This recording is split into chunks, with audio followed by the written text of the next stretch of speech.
Sa kwentuhan ni Jeric Raval at content creator at DZRH host na si Morley Alinio, ay nasambit ng aktor na nagsasama na ang anak niyang si AJ Raval at boyfriend nitong si Alger Abrenica.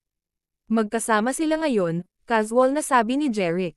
Natanong pa ni Morley ang balitang on the rocks ngayon sina Alger at AJ. Dahil balitang gustong makipagbalikan daw itong si Kylie Padilla sa ama ng mga anak nito.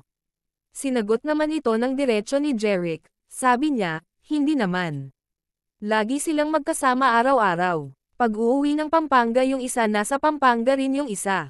Kung saan nauwi yung isa nandoon din yung isa, hindi naman sila naghihiwalay, diretsyong sabi ng ama ni AJ.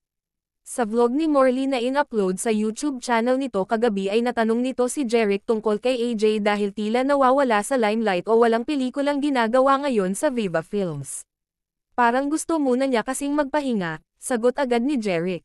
Dagdag pa, ano kasi yung batang yun, ayaw niya nang nababash.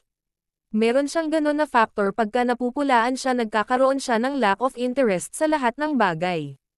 Hindi na babalik si AJ sa pag-aartista.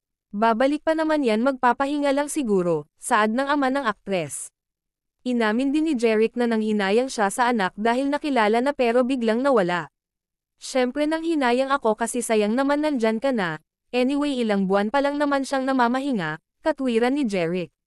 Samantala, tinanong ni Morley si Jeric ng diretsyo kung buntis ngayon si AJ kaya siya nagpapahinga. Pwede itong sagutin o hindi ng aktor. Natawa muna ang ama ni AJ Raval, sabay sabi, tuwing nagbabakasyon yan, nababalitang, buntis. Natatawa na lang ako, papasok dito, isang tenga, lalaban dyan. Pinabulaan rin ni Jeric ang isyong may anak na si AJ o may apo na siya sa anak. Ganito yan, yung pinakapanganay namin yung ate niya, umalis kasi yon. Yung mga apo-apo minsan nandoon sa kanila daming mga bata, na napagkakamalang anak kasama sa picture taking, may mga bata kaya, nasasabing, may anak na o kaya ng anak na, kwento ni Jeric. Kumusta ang relasyon nila ni Alger na boyfriend ngayon ni AJ? Okay naman kami, wala akong problema kay Alger, casual na sagot ng aktor. Napag-uusapan na ba ni na Alger at AJ ang kasal, tanong ni Morley kay Jeric.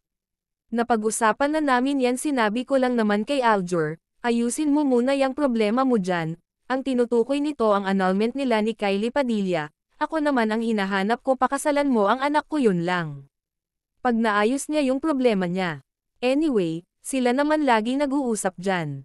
Ang anak ko kasi 23 na, matanda na siya at alam na niya yung mga dapat gawin. Ako naman, magulang naman ako nandyan lang ako.